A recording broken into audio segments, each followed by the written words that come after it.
সূত্র ধরে সেই ধারা অব্যাহত রেখেই আজকে অনেক নিন্দুক অনেক সমালোচকরা বলছিল যে হুমায়ুন কবির মহাশয়ের তার ছেলে এখন ওই চোরেদের কোম্পানিতে রয়েছে, আজ থেকে আর চোরেদের কোম্পানিতে নেই। আজকে হুমায়ুন সাহেবের ছেলে ওই চোরেদের কোম্পানির ছেলে আমাদের জনতা উন্নয়ন পার্টির ডাকে আজকের মঞ্চে সামিল হয়েছেন বেলডাঙ্গা 2 হুমায়ুন কবির মহাশয়ের নিজের পঞ্চায়েত সমিতি, সেই পঞ্চায়েত সমিতির দলনেতা জয়নুদ্দিন মোল্লা এবং কোচিং মেম্বার তারা আজকে আনুষ্ঠানিকভাবে যোগদান করলেন। আগামী দিনে খেলা এই রেজিনগর থেকে শুরু হবে, সারা বাংলার বাড়িতে ছড়িয়ে পড়বে দিকে দিকে, শুধু দেখতে থাকুন। এবারে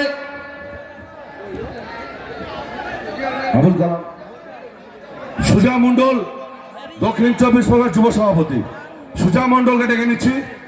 সুজা মন্ডল এবারে